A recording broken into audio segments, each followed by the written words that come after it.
En la presencia del Señor con gratitud y alza tu voz con júbilo. Comenzando en 1 Juan capítulo 2 y el versículo 29 hasta el capítulo 3 y el versículo 10, encontramos la quinta prueba de tener comunión con Dios. Y esta es sencillamente una pregunta. ¿Practica usted la justicia o practica el pecado?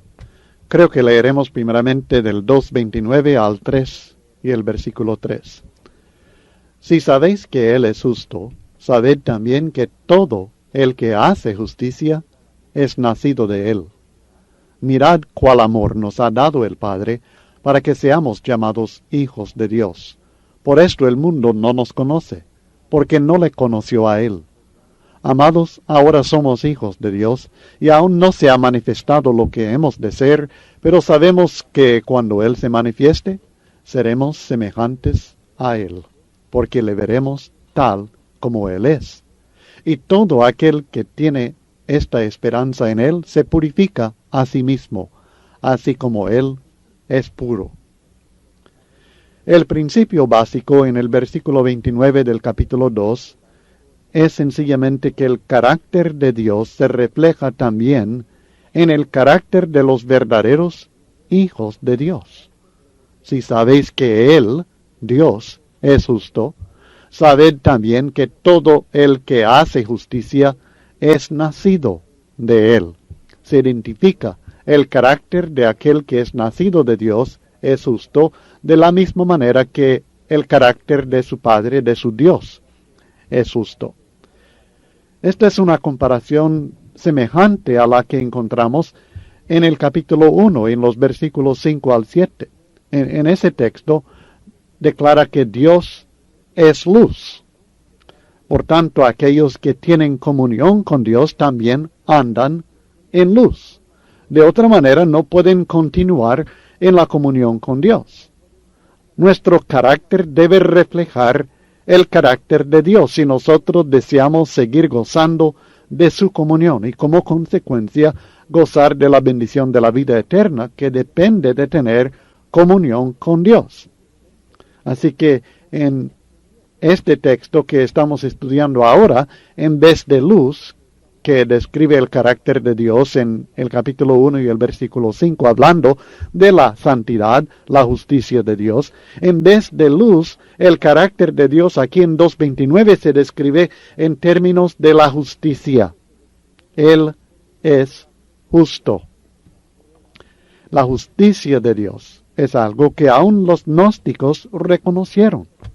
Pero a pesar de reconocer esto acerca del carácter de Dios, el error de ellos estuvo en creer que podemos tener vida eterna como hijos de Dios, sea cual sea nuestro carácter, o sea, sin importar la práctica de nuestras vidas. De la misma manera que enseña en el capítulo 1, en los versículos 5 al 7, que es imposible tener comunión con Dios si no andamos en luz, en 2:29 en adelante, el apóstol Juan insiste que el verdadero Hijo de Dios practica la justicia porque tal es el carácter de su Padre. Así que hacer justicia aquí se presenta no como la base para ser hijo de Dios, sino como la evidencia que uno ha nacido de Dios. Es decir, que hacer justicia es el resultado de haber nacido de Dios. Fíjese bien en el texto. Todo el que hace justicia es nacido de Él. No dice que nacemos de Él por hacer justicia, sino que los que de Él han nacido hacen justicia. Está presentando una conclusión, un argumento lógico que debemos nosotros entender. Dice en el texto, si sabéis ciertas cosas, sabed también esto. ¿Qué es lo que sabemos? Si sabéis que Él es justo, entonces es lógico que también deben saber que todo el que hace justicia es nacido de Él. No tiene sentido saber que Dios es justo sin saber también que los hijos de Dios también practican la justicia. Tenemos otra de varias veces en 1 Juan donde tenemos el tiempo perfecto del verbo. Y es nacido aquí, todo el que hace justicia es nacido de él. Este verbo es nacido es del tiempo perfecto en el griego y significa que nació de Dios en el nuevo nacimiento, que es un evento que ya ocurrió y permanece en esta condición, o sea que continúa siendo uno que nació de Dios. Y evidencia de tanto el evento de haber nacido de Dios, como también de la condición continua, es que hace justicia. ¿Cómo sabe que uno ha nacido de Dios? Pues el que ha nacido de Dios hace justicia. Si no hace justicia, claramente no es nacido de Él. Puede haber nacido en algún tiempo, pero no permaneció en esta condición de ser hijo de Dios. Luego en el capítulo 3 y el versículo 1, que a propósito, yo entiendo que hay cambio de capítulo en cuanto a la división que hicieron los que organizaron el texto bíblico. Entiendo que hay cambio de capítulo, pero me parece que en cuanto al texto, en cuanto al contenido y el énfasis del texto, que el versículo 29 del capítulo 2 es parte del mismo mensaje que encontramos en el capítulo 3 en los primeros 10 versículos del capítulo. Así que estoy incluyendo bajo este tema, esta prueba, el versículo 29 del capítulo 2. Pero en el capítulo 3 y el versículo 1 el texto dice, mirad cuál amor nos ha dado el Padre para que seamos llamados hijos de Dios. Por esto el mundo no nos conoce porque no le conoció a Él. Aquí nos presenta el hecho de que nosotros llegamos a ser hijos de Dios como fruto del amor de Dios, del maravilloso amor de nuestro Padre. La relación del amor de Dios con nuestro nuevo nacimiento como hijos de Dios aquí se presenta. Y está basado en que su amor es el que envió a su Hijo al mundo para darnos vida a nosotros. Aparte del Hijo de Dios, como expresión del amor de Dios, Dios envió a su Hijo. Y aparte de ese envío, aparte de la venida del Hijo de Dios, nosotros no tendríamos vida. No podríamos nacer de nuevo. No tendríamos la oportunidad, la posibilidad de ser hijos de Dios si no fuera por el sacrificio, la venida y el sacrificio del Hijo de Dios. En Efesios capítulo 2, en los versículos 4 y 5, el texto dice, pero Dios, que es rico en misericordia, por su gran amor con que nos amó, aun estando nosotros muertos en pecado, nos dio vida juntamente con Cristo. Por gracia sois salvos. Es con Él y por medio de Él que nosotros llegamos a tener vida.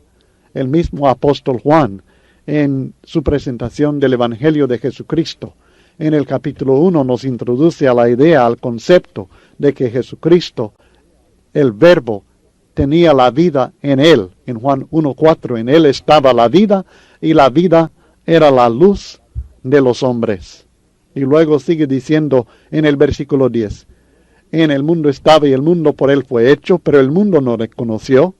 A lo suyo vino y los suyos no le recibieron, mas a todos los que le recibieron, a los que creen en su nombre, les dio potestad de ser hechos hijos de Dios.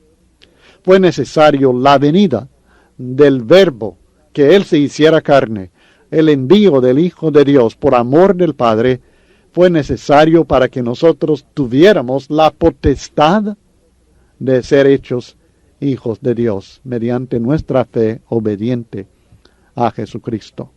Y así hay varios textos que nos enseñan esto, que de nuestra vida nueva depende del envío del Hijo de Dios como expresión del amor del Padre.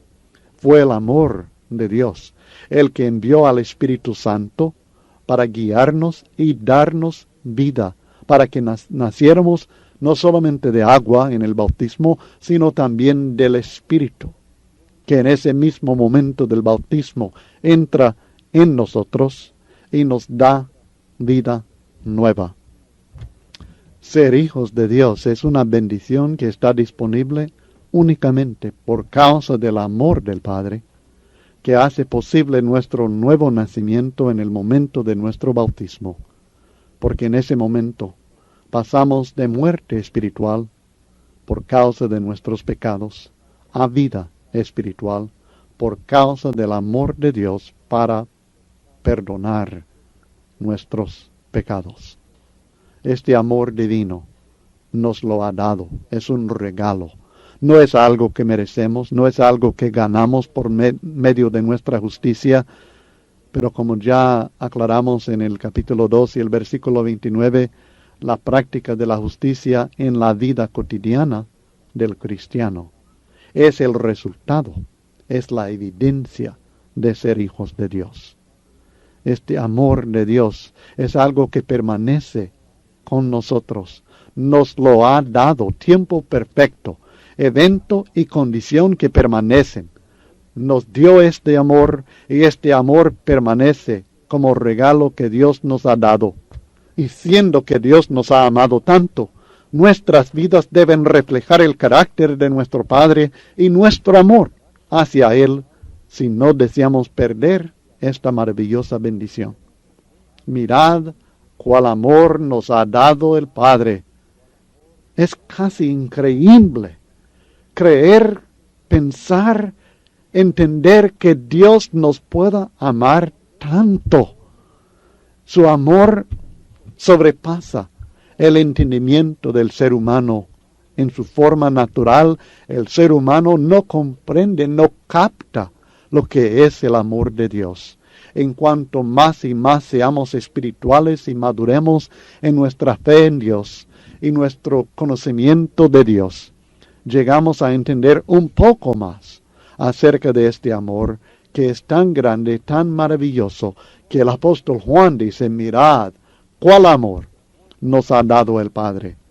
Me hace pensar en un texto en Ezequiel que relata también acerca del amor de Dios para el pueblo de Israel, donde él declara en Ezequiel capítulo 16, en los primeros 6 versículos, creo que vale la pena que nosotros consideremos ese texto acerca del amor de Dios hacia Jerusalén. Vino a mí palabra de Jehová diciendo, Hijo de hombre, notifica a Jerusalén sus abominaciones, y di, así ha dicho Jehová el Señor sobre Jerusalén, tu origen, tu nacimiento es de la tierra de Canaán. Aquí la relación que estoy haciendo es que así como Dios nos ha dado vida, así como Dios nos ha hecho nacer de nuevo, Dios hizo nacer a la ciudad de Jerusalén de la nada. Él le dio aliento, Él le dio la oportunidad de vivir, le dio la oportunidad de prosperar, de estar en pacto con Dios. Puramente, el 100%, porque Él sencillamente amó a ese pueblo, así como a nosotros nos ha amado. Y creo que es gráfico esto que nos presenta aquí en el texto. En el versículo 4 del 16 de Ezequiel, y en cuanto a tu nacimiento, el día que naciste no fue cortado su ombligo, no fuiste lavada con aguas para limpiarte, ni salada con sal, ni fuiste envuelta con fajas. No hubo ojo que se complaciese de ti para hacerte algo de esto, teniendo de ti misericordia, sino que fuiste arrojada sobre la faz del campo con menosprecio de tu vida, en el día que naciste. Yo pasé junto a ti, y te vi sucia en tus sangres, y cuando estabas en tus sangres te dije, vive. Sí, te dije, cuando estabas en tus sangres, vive. Le dice a Jerusalén, tú eras como un niño, un recién nacido descartado, desechado, que nadie lo quería, nadie se preocupaba por él, ahí estaba muriéndose. Y yo llegué y te dije, vive. Y le dio vida, y le formó, y le dio crecimiento, y le dio bendición, y le puso toda clase de vestidura, y de adornos, y riquezas, y poder. Esto es lo que sigue diciendo Ezequiel. Así, este amor es increíble, es maravilloso. no es solicitado, no es merecido, no es ganado. Sencillamente nace del corazón de Dios. Y así me amó a mí, mi estimado, y así le amó a usted, sin que hubiera algo en nosotros que alguien deseara, sin que hubiera esperanza en nosotros. Dios nos amó. Mirad cuál amor nos ha dado el Padre. La grandeza de este amor del Padre para con nosotros se manifiesta en la grandeza de la bendición que nosotros recibimos de Él, de ser llamados hijos de Dios. Imagínense. Y lo que esto trae a nuestras vidas ahora, en esta vida y en la venidera. Somos llamados hijos de Dios. En el pueblo donde fui criado, mi papá y mi mamá también, ambos tenían una buena reputación en el pueblo en cuanto a su carácter que ellos tenían, en cuanto a cumplir con promesas que hicieron en sus negocios, en cuanto a su honestidad, en cuanto a ser respetuosos en todo sentido. Y me da mucho orgullo, pues siento mucha satisfacción que alguien sepa que soy hijo de mi papá, que soy hijo de mi mamá, porque entiendo que con eso conlleva cierto respeto, ya, por el hecho de ser llamado hijo de ellos. Es un honor ser sus hijos. Mucho más, 1000 veces más, millones de veces más, que alguien me identifique como hijo de Dios. Pero no solamente alguien me identifica así. Dios mismo me identifica así. Él dice, tú eres mi hijo. Yo te he hecho hijo mío. Yo te vi cuando no tenías nada. Yo te vi cuando no tenías esperanza, cuando estabas muerto en el pecado. Y te amé y sacrifiqué a mi hijo por ti. Y te envié el mensaje del Evangelio. El Espíritu Santo te convenció de pecado. Y yo te he dado vida ahora en el nuevo nacimiento que ocurre cuando tú fuiste bautizado, cuando humildemente te sujetaste a mi mandamiento, te di vida y ahora eres mi hijo. Mirad cuán amor Dios nos ha dado que seamos llamados hijos de Dios. La grandeza de este amor se manifiesta en lo que le costó a Dios hacer posible que yo fuera su hijo y que usted fuera hijo de Dios. Le costó a Dios la vida de su unigénito. Le costó a Dios el sacrificio y todo lo que Cristo sufrió y lo que Él mismo sufrió al ver a su hijo en esta condición, pagando por nuestros pecados. La grandeza de este amor es casi increíble. Mirad cuál amor nos ha dado el Padre. Es algo que nosotros debemos contemplar una y otra vez. Y debe influir en cada pensamiento, en cada actitud, en cada acción nuestra.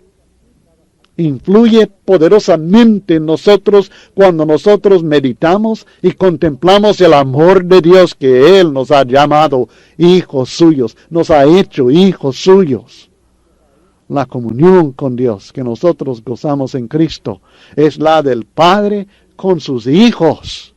No soy sencillamente súbdito en su reino, que fuera suficiente.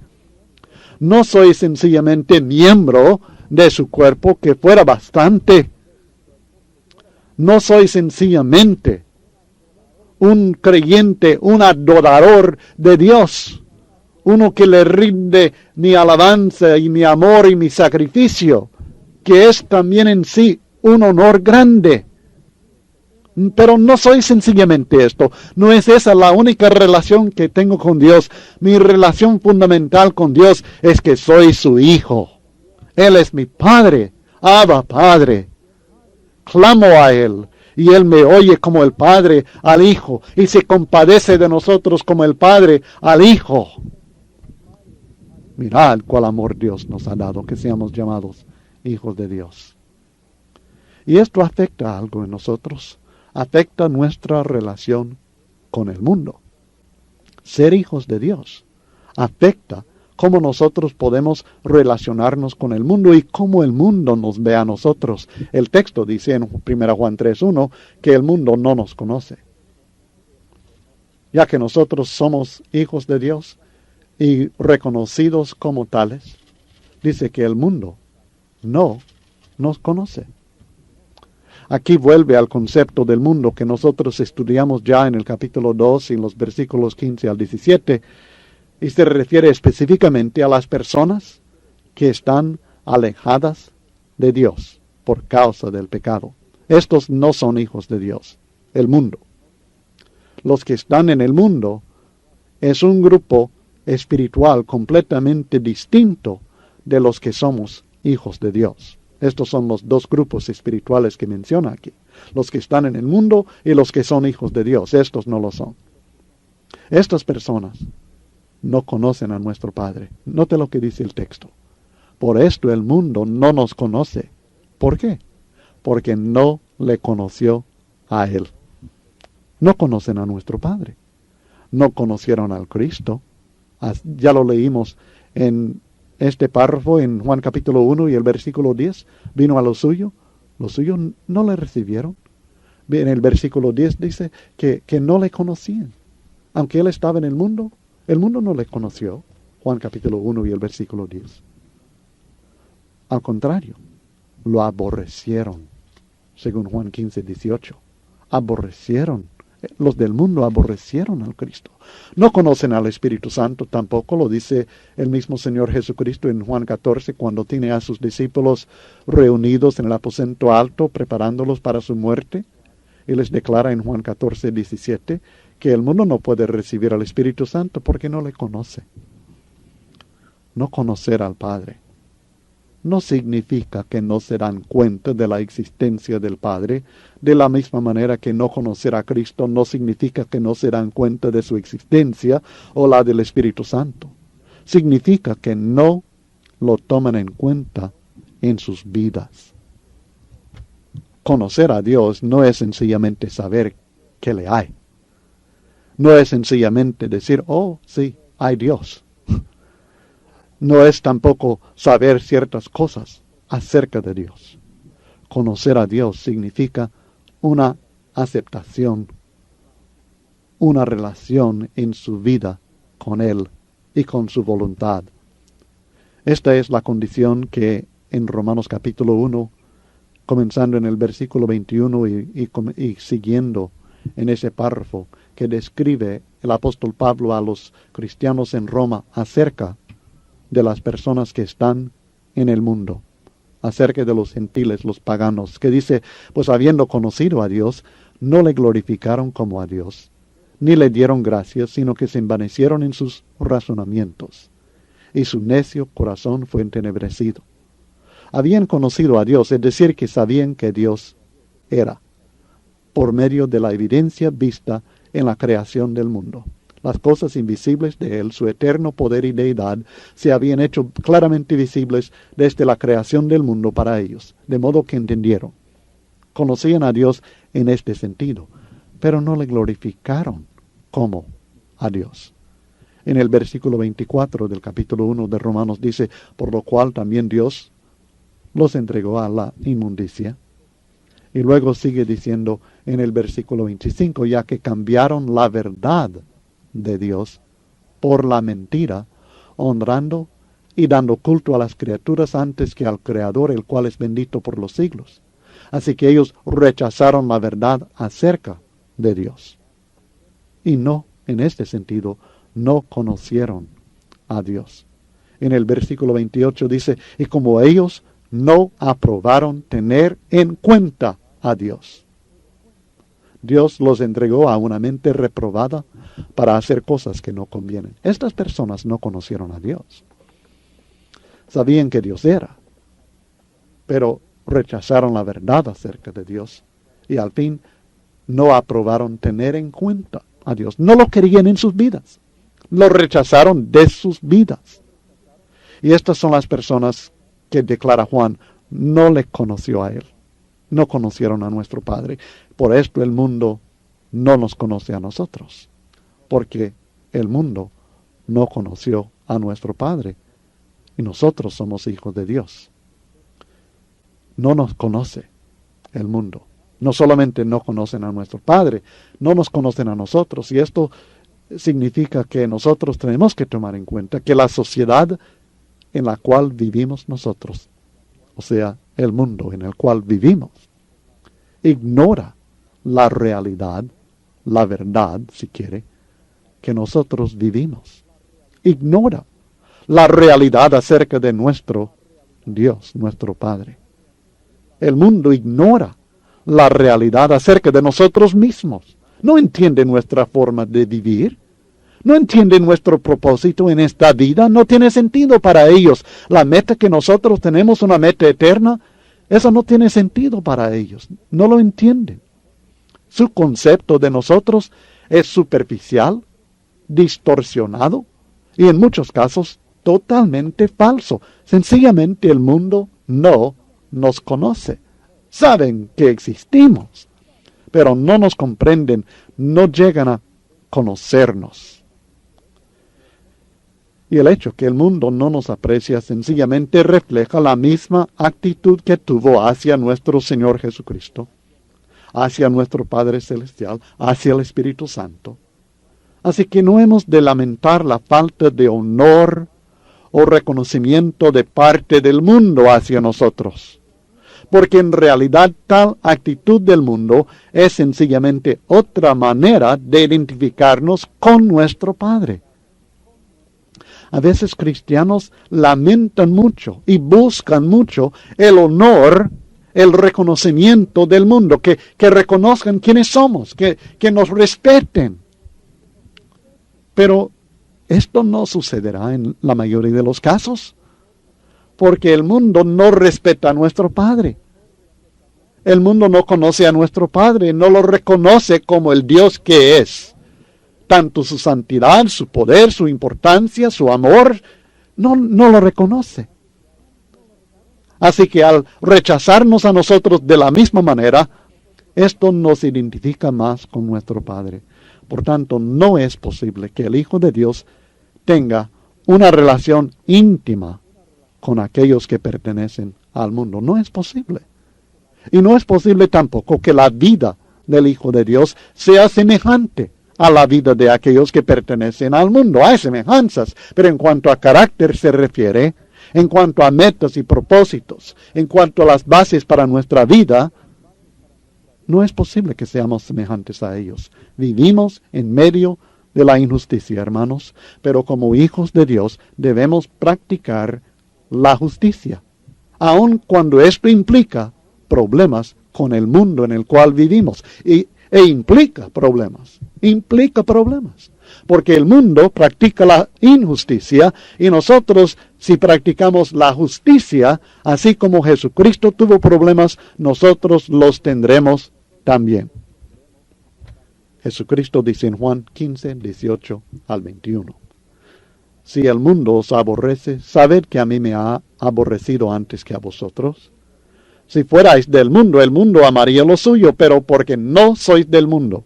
Antes yo os elegí del mundo, por eso el mundo os aborrece. Acordaos de la palabra que os he dicho. El siervo no es mayor que su señor. Si a mí me han perseguido, también a vosotros os perseguirán. Si han guardado mi palabra, también guardarán la vuestra. Mas todo esto os harán por causa de mi nombre, porque no conocen al que me ha enviado. El maltrato que viene del mundo cuando nosotros hacemos la voluntad de Dios o declaramos la voluntad de Dios es de esperarse. Siempre y cuando nosotros lo hagamos con el Espíritu de Cristo, la palabra de Cristo y imitando a Jesucristo, cuando nosotros somos maltratados, rechazados o irrespetados por el mundo, nos estamos identificando con nuestro Señor. Y no debemos buscar que eso cambie, porque no cambiará. Sencillamente sigamos haciendo la voluntad de Dios con amor, con paciencia, en el Espíritu del Señor. Y nos identificamos como hijos de Dios. Pero ser hijos de Dios, según el texto en 1 Juan 3, versículos 2 y 3, también señala algo glorioso, en nuestro futuro. Amados, ahora somos hijos de Dios y aún no se ha manifestado lo que hemos de ser. Pero sabemos que cuando Él se manifieste, seremos semejantes a Él. Ahora aquí estamos hablando de ser como Él, de vivir como Él, de sufrir como Él. Y aquí nos habla del futuro, cuando seremos semejantes a Él, porque le veremos tal como Él es. Y todo aquel que tiene esta esperanza en Él, se purifica a sí mismo, así como Él es puro. Aún no se ha manifestado lo que hemos de ser. Esto es algo que el mundo no puede ver. Aún nosotros no lo sabemos.